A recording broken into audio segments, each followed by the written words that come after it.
Welcome to the Hey Docs podcast with your host, Jill Allen. Today, I have Jeff Slater from Kaleidoscope joining me on the show.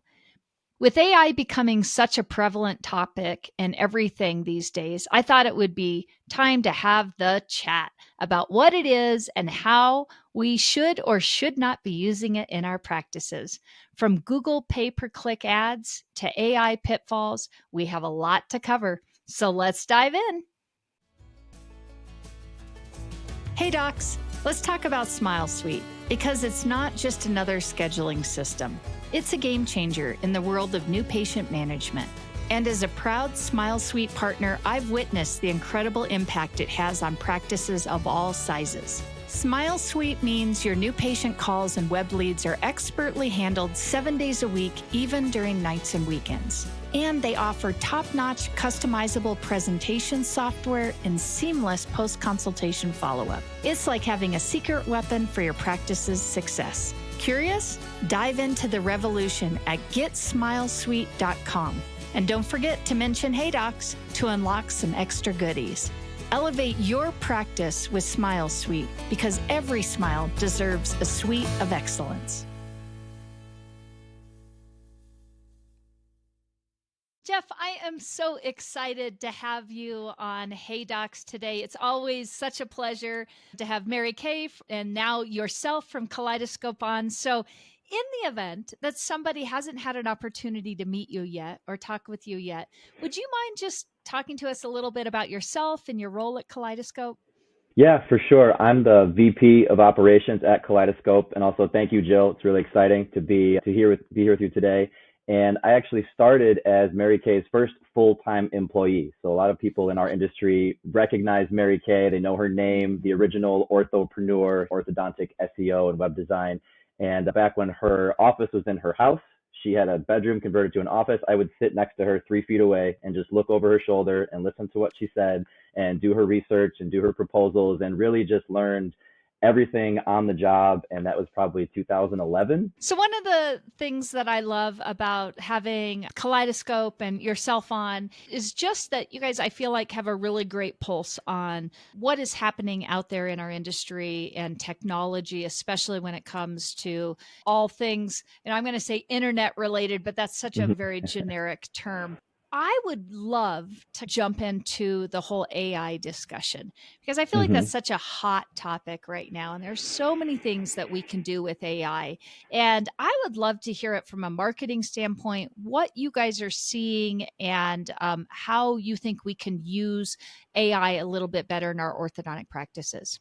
Yeah, I think it can go a lot of directions, right? So with the marketing side of things, it's really content creation and AI making our lives a little bit easier, coming up with ideas. Maybe I have an idea, but I haven't fleshed it out. So I just need more text. I need more content behind it. So we can use AI tools like a Chat GPT to feed in our prompt. Here's what I'm looking for more text on. Here's my idea. Help me flesh it out. And then take what gets spit back. And now you're into the editing phase. You get to fast track that first draft process. If I've got my idea, give me my first draft and then let me put some human touches on it and fine tune it from there. Yeah. Are you seeing a lot of doctors that are starting to use this, like when they're trying to develop out maybe their content on their websites? Or are they using it more in their social ads? Like, how are you seeing and advising docs use that? For the most part, it really is in that initial content creation. And I talk with doctors a lot who are maybe delegating this to their teams. I don't talk to a lot of doctors who are boots on the ground doing this creation themselves. I think they understand that it can save time for their teams and they want to empower them to be as efficient as possible. But also, at the end of the day, that end result has to translate and engage for the target audience. So we don't want to get efficient and save time just for the sake of that. If the end result is not going to resonate with the target audience, then you're not really accomplishing the desired goal. So I think a lot of doctors are wisely taking their time with the exposure to this. And are we really going to jump in with both feet, or are we going to take a wait and see approach? Are we going to gradually incorporate this into what we're doing with our marketing? I do think it makes a lot of sense to take a slower approach to it and not just try to automate everything in your practice. It doesn't always make sense for every piece of content that we're trying to create. Sure, sure. That I can totally see that. And I definitely agree. I think a lot of us are slow to adapt on, especially with this, because it just feels so foreign, maybe a little Mhm. bit. And can I Mhm. really trust this? Is this really as good as it sounds like it is? Yeah. And so I appreciate that it is a tool for us to use. But I love what you said. Mhm. We still have to make it personalized, right? We can't just have it right in our voice or our tone and think that it's going to sound exactly Mhm. like us. We still need our personal touch on that. Exactly. So recently, I've noticed a lot of AI having a lot more Mhm. of an effect with, especially with my startup docs. But can you talk a little bit about how AI is affecting Google and local search results? Because I think this is such a big deal. We get in, Mhm. we know all of the things from a startup aspect that we have to set up for our practices. Now, we've got AI kind of messing with us a little bit, especially when it comes to our Google business page. So I'm Mhm. wondering if you can talk to us about what you guys are seeing and what doctors are encountering a little bit out there. Yeah, I'm in the trenches with this every day. We're living this right now as far as Google, and it really comes down to them cracking down on spam. So, what Google intends to do is eliminate fake businesses from showing up Mm-hmm. in Google Maps and on Google Search. In that pursuit of eliminating spam, they're making it harder for real businesses to get verified. It used to be pretty straightforward. If you're a startup in a new building, once you can receive mail, you can get a postcard to your office with a PIN number and you just verify your profile, you're good to go. You could sometimes do this weeks, even a couple months before you were open. If the postal service was delivering mail, you could get verified, start grabbing a couple reviews, maybe get a little traffic. Now it is harder than ever to get verified before you're actually open. So Google is getting really strict on, are you actually seeing patients? Are you actually a real business that is operational, or are you still under construction? So what we're seeing a lot more of is video verification calls. So instead of that postcard, now Google wants to get on a FaceTime with a doctor and they say, show me your main entrance, show me your exterior signage, show me your treatment area, your reception area. We had one doctor, Google said, show me your supply closet with your brackets and your bands and everything you're going to use. So they're really cracking down, and it's making life tough for startups because you're juggling a lot of things when you're trying to open your doors. You're doing construction, you're doing staffing and life, it's everything that's going into it. The internet side, it's just one more thing to worry about. And doctors want to have that visibility. Like I'm about to open in a couple of weeks. I need to be Yes. showing up on Google Maps. You got to get me on there. And we have to tell them, pump the brakes. Google knows you're not open yet. And if you try too hard to force this, you could actually create more problems, more lasting problems down the road. Yeah. And I hate to say it, and I don't say this very often, but it really doesn't seem very fair where we Hmm. are doing all of this work. And yes, I know life isn't fair, but Yeah. I'm sure a lot of my docs are thinking that too, that are listening. Yeah, it's not right. Like we're doing all of this work to get our patients to be ready to come see us, and now we can't even show up like you just said. We can't direct them to Hmm. maps to find our Hmm. location, or we can't really get our Google business page set up, and we can't start getting our reviews and all of that. Thing that I have also been hearing, which just to me makes me cringe a little bit Hmm. because it feels we're told all the time, be careful with the information you give out, be careful with the information you give out. But I know we've had a couple incidences, and I've had it at other points too, where Google is actually asking to see like maybe even some of our business and corporation paperwork. And again, Hmm. to me, I'm like, oh, that's super cringeworthy. I don't even know who this is on the other end. And it Hmm. feels like somebody could be scamming us a little bit. Can Hmm. you talk to that a little bit and what you guys are seeing there? Yeah, for sure. As far as business documentation, this is going to be more on the advertising side for Google Ads. So usually if we're talking your Google business profile, you want to show up on maps, you want to get your reviews going, that's not going to require the documentation. It's with advertiser verification, where if you're running Google ads, Mm. Google wants to see proof that the business name you're advertising under is actually your business. So we run into problems if your corporate papers maybe have your own doctor name, your personal name, but you're advertising under a brand, and Google will say your account has been selected for advertiser verification. Please upload front and back of your driver's license. Please upload an official tax document or your articles of incorporation or your EIN paperwork from the IRS, a utility bill that shows your business name at that address. So if the names don't match, you can get rejected. And if you can't pass this verification, Google will stop your ads. And one of the biggest problems is, back to the piece of AI, it's usually not a person at Google Mhm. that's reviewing your documents and connecting the dots and saying, okay, Dr. Smith is here. Dr. Smith owns Smile Orthodontics, kind of thing. It's a program, right? So you upload your documents, it goes through the AI program. And if that program cannot authenticate your business, they'll just stop your ads right where they are. So we tell doctors a lot, try to get your corporate paperwork established under the name that you want to do business as. If you can't do that, or if sometimes that ship has already sailed, you've already got your corporation set up, and now you decide your business name, it doesn't always happen sequentially, right? Sometimes you'll Yeah. get your paperwork thinking, I have to get this out of the way. Then you talk to a marketing agency like Kaleidoscope, and we're helping you come up with a business name for your target market that's maybe search engine optimized to set you up for long-term success. Now you're using a business name that doesn't match your documents. Here's the issue that we've created. So at the very least, you want to have a DBA, a doing business as agreement. In some states, it's a fictitious name agreement so that you can upload the documentation to help the algorithm, help the AI connect the dots. Because again, it's really hard to get a person on the phone and explain it, because while it makes sense to us, you have to convince the machine also to approve it.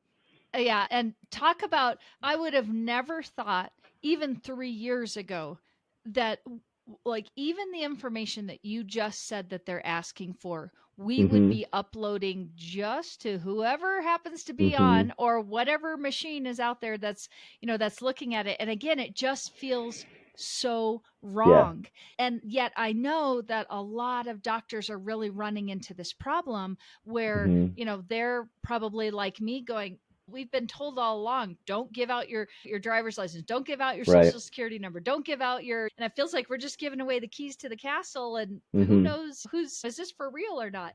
So it's crazy, but I'm glad that you're talking about that, because I do believe, I know you guys are seeing it more and more, I'm seeing it more and more with my clients, that this is maybe the not so pretty side of AI. I think AI helps us Mhm. in a lot of ways, but it's not Mhm. so great in some of these other areas. And we'll adapt and overcome for sure.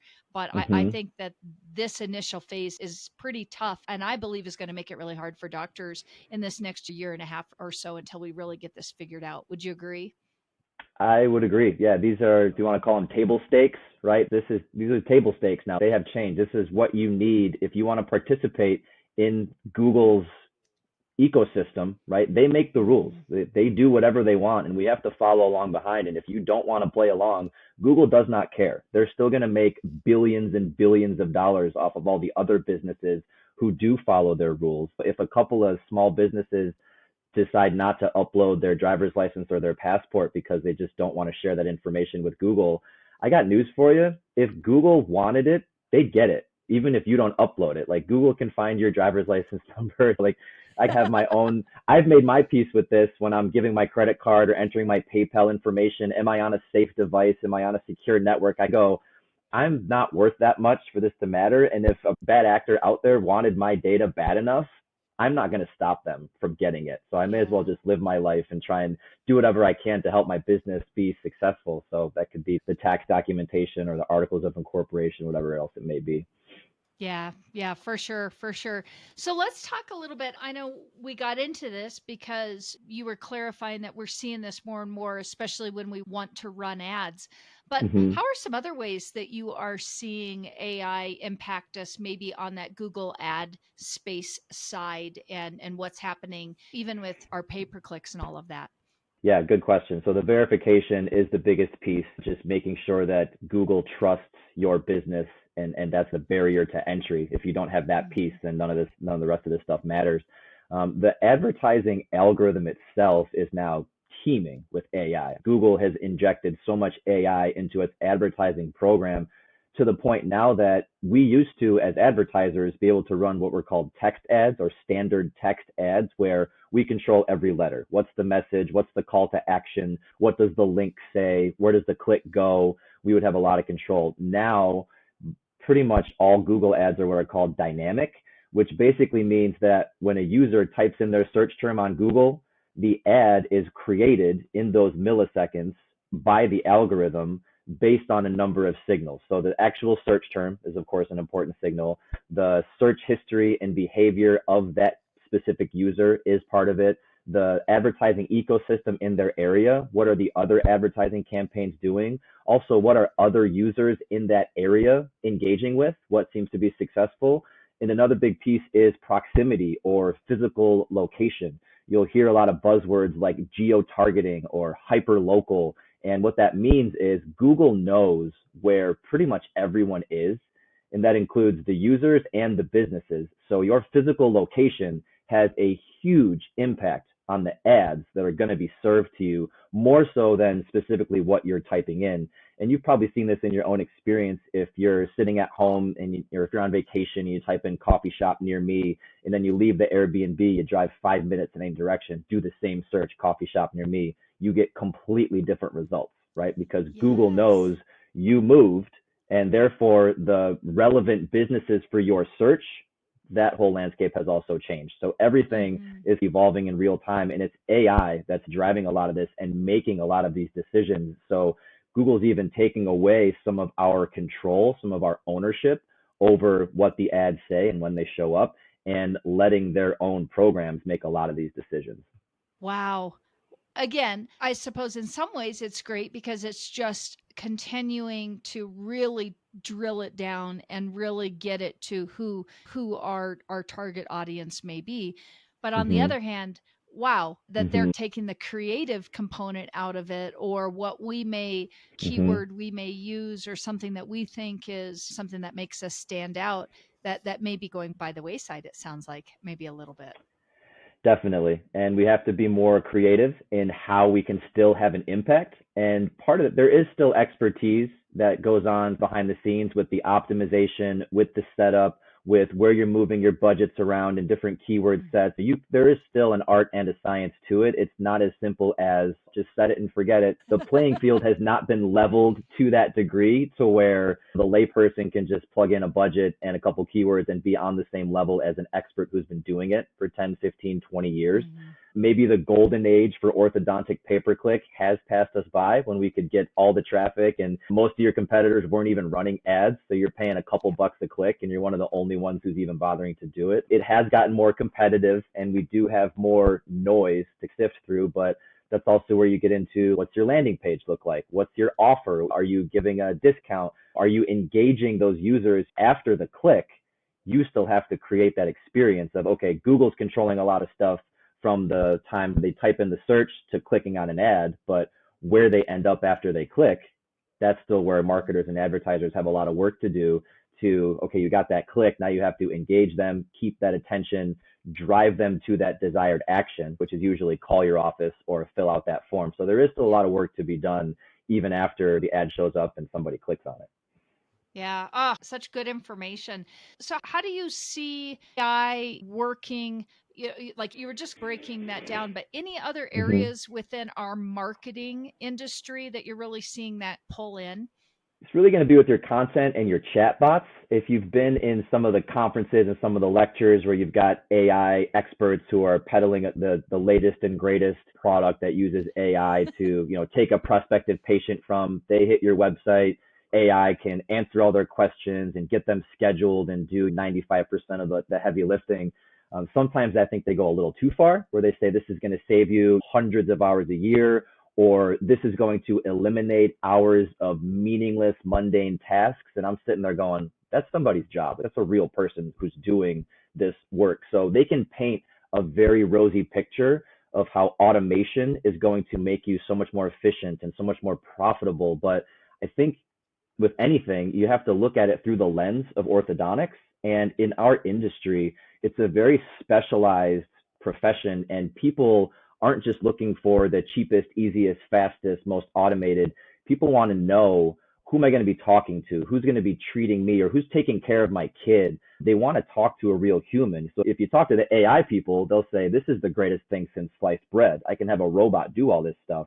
A lot of people are not as excited about the rise of the machines. And so a lot of our prospective patients who are contacting our offices may not be so thrilled about being deflected to a chatbot or having AI answer their questions. They still want to talk to a real person. So going back to what I said earlier, we need to pump the brakes here and understand that having the human element and the human touch, especially in orthodontics, is still hugely important. Yeah, for sure. And I think what you're bringing up are some of those, maybe what I would say the pitfalls. Like, I think AI seems Mm-hmm. like it's really easy, right? That Mm-hmm. easy button. I can have it do this and this for me. And Mm-hmm. to a point, that is true. But I love what you're saying. There is still this human component that we Mm-hmm. need. And we need to find that balance in balancing what we can use AI for, but yet still, how do we give that personal touch that only we can do within our practices? I'm Mm-hmm. curious, any other challenges? You've been bringing up some great ones, but any other challenges that you think that besides the personal component that you think we need to be aware of when we're finding that Mm-hmm. balance, finding our way as we're going down this path? Yeah, because you can automate until you're blue in the face, but if the patient experience isn't good, they're going to stop calling you and stop showing up, and you'll have a fully automated practice with no patients to come in Right. and keep the doors open. One of the other pieces I would mention is with AI. Google's always had the mentality of move fast and break things. I think any big tech company, Meta and Amazon, move fast, break stuff, right? So let's write the technology, let's write the code, let's see what it can do, and then when we find the bugs, let's just fix them as they come up, right? It's not going to be finely Yeah. tuned when they roll it out. And the business owners and the consumers, we bear the brunt of this. They use us as their guinea pigs. What we're seeing now is really just more volatility. So what I would tell listeners of this podcast is to keep a close eye on your data, on your rankings, on your Google business profile.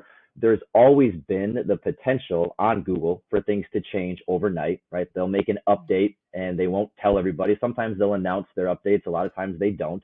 And your rankings can change, or your information can change. Your profile can drop out of the maps, and it's sent scrambling. What happened? What do I have to do to get this back? So I think being vigilant and paying close attention is more important than ever. Ideally, you have either the doctor or somebody on the team who's checking Google a few times a month. Where's my stuff? Am I still showing up? Let me check my rankings.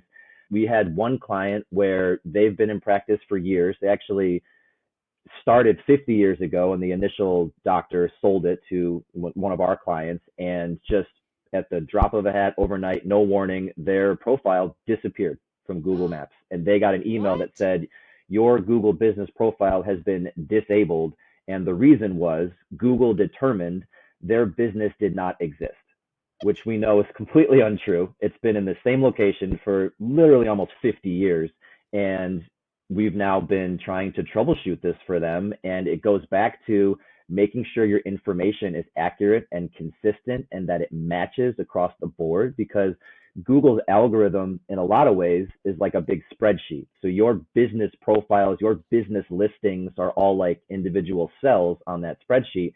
If you have errors, inconsistencies, things don't match, that's like when you have a formula that's broken, right? And your Excel spreadsheet has Oh, a little exclamation point warning, formula doesn't work, that kind of thing. Google's algorithm picks up on those. And if you have enough of them, or a severe enough one, like on your Google business profile, the algorithm will just knock you out, just kick you out. And so now you have to go through help forums and emails. And again, you can't pick up the phone and call Google and say, hey, Google, help me out. Oh, yeah, okay, sorry about that. We'll go ahead and fix it. You have to go through these very limited, very automated channels, and there's no guarantee that it's a happy ending. So again, with the challenges and the pitfalls, we're just seeing more volatility, and it's always been unpredictable. It just seems like it's accelerated the unpredictability that was already there. Hey docs, let's talk about consumer experience for a minute, specifically the kind of experience where you purchase an item or a service that you've been excited about only to be let down or disappointed by the actual product or experience. Not a good way to start a relationship. That's why relationships are so highly valued at GC Orthodontics, because they are truly dedicated to the orthodontic specialty. GC Orthodontics is a leading provider of Tomy orthodontic appliances, quality products that have serviced the orthodontic community for well over 50 years. They are focused on providing total solutions that include both digital and analog orthodontic treatment modalities, like brackets, indirect bonding, and clear aligners. It's time to build a long-term relationship with a company that is dedicated to delivering total solutions to your practice. Visit GC Orthodontics at www.gcamerica.com/Jill Allen and see why countless leading clinics have made the switch.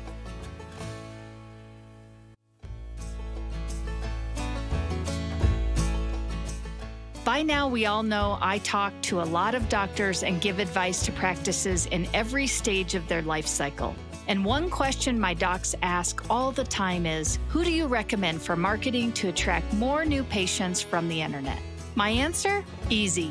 I have been recommending Mary Kay Miller and her team at Kaleidoscope for the better part of a decade. Why? They are thorough, professional, and transparent. Kaleidoscope Digital Marketing is who you want to talk to because they understand how to market in the orthodontic world, and they offer tools that are affordable and easy to use. I'm telling you, if you're looking to step up your digital presence, Kaleidoscope should be your first call. Go to contactkl.com to request your free digital marketing consultation. That's contactkl.com. Sure. And I feel it's a tough thing because I feel like as business owners, we have so much to think about already running our businesses. I feel like the last thing we're thinking about is our Google business page or is our practice. Like you almost, and I think up till this last year and a half, 2 years, it really has been a no-brainer. You put it in play and it's this static thing that just does its thing and we don't have to think about it anymore, which is really making me think, gosh, what are the protocols that is, whether we're newer practices or existing ones, that we should have in place, especially as we continue, just like in our industry, we see all this automation and all of these digital components coming into play within even just what we're doing within our offices. And now it makes me think, gosh, do we need to have as part of like our end of the month we're reviewing our financials? Do we need to take an inventory of just our social components? Like you just said, are we still showing up on Google? I don't even think I would think as a business owner to even think about why wouldn't I be on Google, or why my patients have been able to find me for the last 5 years. Why wouldn't they all of a sudden not be able to see my listing or whatnot? So really good things to think about. And I've also got to think too, I think a lot of times knowing that this is all coming automated, I think it can be really easy. We change emails, what we sign up with something the first time. If we aren't getting in there and we can't remember our password and we don't know where our emails are coming, that I've got to believe that maybe this doctor might have had a couple emails that maybe came out saying, hey, we're trying to verify something, but we all know we've all got those emails that we signed up with something 10 years ago, and now we never even go in and check those anymore. Yeah. So it sounds to me there's a little bit of a housekeeping component here that we really have to pay attention to. Absolutely. Yeah. Paying attention to your notifications, just staying on top of those alerts. I know we get desensitized to them because we get so many emails and a lot of times we can ignore them. So it's always the one that you skim past that ends up being the important one. For Google ads, especially, we did have a client who was running Google ads actually himself. It was not a Kaleidoscope agency account, but he was doing his own thing and just busy running a business, has a family. He's just living life. He's got a couple of ads running just to keep his exposure up there. and Google had notified him, hey, your account has been selected for advertiser verification. He either wasn't really sure the severity of it or what it even totally meant, or maybe it's just, I'll get to that later. And what happens is once your account is selected, the clock is ticking. It's not this indefinite, hey, whenever you get a chance to get to this, we'd love to have some more documentation for your business. It's more, get us the documentation if you want to keep running ads. And by the time he circled back on it and said, oh, this is something I should do, he submitted his documentation and Google rejected it. And now he's in this place that none of us want to be, which is Google's pretty much automated all the way through. It's not a human being trying to say, oh, that's no problem, I can go into the system and I can reverse this for you. It's, you're either in or you're out. So if you miss one of those emails, or if you miss a notification that has an action item attached to it, and you don't give Google what they want by their deadline, which again, Google makes their own rules. It doesn't have to make sense to us. We just have to play along with their rules. Once that deadline passes, your ads could be offline permanently. And to the Google business profile one, which you're switching from ads to the Google business profile, that literally was an email out of the blue. Your profile has been disabled. There was no, hey, this looks confusing, can you clarify this for us? It was just one day they were there and the next day they were not. And so it really does just speak to keeping tabs on things. If not the doctor themselves, somebody on the team. If not somebody on the team, then maybe you have a company with a monthly program who's monitoring this for you to give you that peace of mind. Because I say this a lot to clients, there are no absolutes with Google, with the internet. You can do everything perfectly right and still have an issue. You can also have companies or businesses that appear to be spamming, or they're fake and they're doing basically everything wrong, but they seem totally fine and there's no penalty, right? And there's not always rhyme or reason, right? So I never say always, I never say never. You can't, if you do this, you'll be fine all the time, or as long as you never do this, you'll be okay. There's shades of gray to all of it. And if you're not paying attention, not to be trying to freak people out or scare them, but it's the AI, the automation, it doesn't understand the human element of things and the gray areas of explaining, oh, this was here, but then that was there. It's like the machine's either yes or no. It's pretty much black and white. Wow. Wow. Again, I think we all need maybe of fear, just in the sense that we need to stay on top of it. And it's, I think, like I was saying, I think for so long, this was not something we had to really worry about, where now it definitely is something. Just with everything else, we just need to really keep it at the forefront. I love this AI thing. Again, it's a hot button. It's a big thing that we're all talking about and working through. And I'm sure a couple years from now, all of this will be sorted out and it'll be figured out. But I'm curious, what do you see as far as maybe developments that are coming? If you could look into the future, this is what I see, maybe in regard to how we're doing our websites or how we're doing advertising, or just anything in general that you think our industry needs to be aware of. I do think the chatbots are going to continue to get better at mimicking human behavior and being conversational. It used to be pretty easy to tell when you were talking to a chatbot. I think now it's a little harder to tell. Sometimes you're not sure if it's a person or if it's a robot on the other end.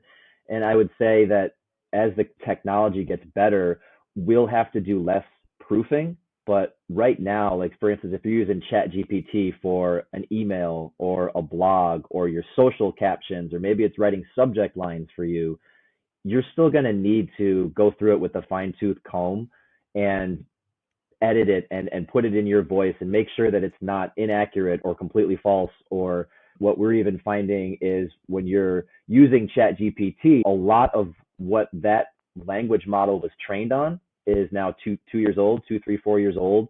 So anything that's current or any technological innovations, any society has evolved past things, some of these technologies don't know what happened in the last 6 months or 12 months. So depending on the subject that you're trying to write on, if it's something more recent, I would say be extra careful and make sure that you're, again, don't just chat GPT something, copy, paste, send, right? You really have to go through every sentence, because you'd be surprised some of the things. And you may have seen in the news, Google's getting in trouble for some stuff that one of their AI generators is spitting out. Is it accurate? Is it politically correct? Is it offensive? Which for most of the people listening to this podcast, that's not a huge concern. But as the technology gets better and the line gets even more blurred between machine and human, I think we're going to have to just keep close tabs on this. And I made the joke with Jordan here a little bit ago that the more technology makes our life easier, the more it makes our life harder and more complicated, right? So for every problem that technology solves, it usually introduces one or two problems that we didn't have before to go along with it. So taking everything with a grain of salt and not being in such a rush to adopt AI into everything and to keep that human element, especially in our industry, which is so heavily predicated on and influenced by relationships. The people in your community, your kids go to school with their kids, they play on the same sports teams, they're in the same clubs, you see them out in the town, keeping that human element, the relationships, the connections. I don't think that's ever going away for orthodontics, no matter how good the AI technology becomes. Yeah, yeah. Ah, good insight there. And you're right. I love what you said. Doesn't matter how much easier it seems to be making it. There's always the other side of it. There's something else we have to be aware of, something else we have to pay attention to. So this has been just great having you just give us some insight. As we start to finish up here, is there anything that we did not touch on that you're like, oh, Jill, I think the listeners need to hear this, or I've got a couple more thoughts on what I see. Anything else that comes to mind? I would just circle back to the part about documentation and verification that even if you're not running ads right now, check with your accountant or check with your lawyer. Say, do I have a DBA? What does my official paperwork say? And do I have documentation to match? Or maybe I wanted to rebrand. Maybe I used to be operating under my own business name. Now I've got a cooler, newer marketing branded name that's better for my swag and my logos and everything in the community. Having the documentation, I think, to match what you're doing, because the world keeps getting more and more digital, right? So what the sign on your door says and what the logo on your t-shirt says, that's all great, but the internet needs to have that data, have that information to match and back it up. So it may not be a problem for you now, but I would say get that sorted out, get those ducks in a row before you need to. It's the same like I tell clients, don't wait till you need marketing to start marketing, because you want to be building a well-rounded approach and be working on it before you feel like you really actually maybe need it. Yeah, yeah. Ah, good advice. Good advice. Jeff, if somebody wants to get a hold of you and they're like, man, this company, they seem to know exactly what they're doing, how would they do that? What's the best way? Yeah, thank you. For listeners of this podcast, I would send them to contactkl.com. That's just a page we set up for Hey Docs listeners. So if you go to contactkl.com, there's just a real simple form on there that goes to me. It also goes to our team. We're happy to be a resource for your listeners and just the orthodontic industry in general.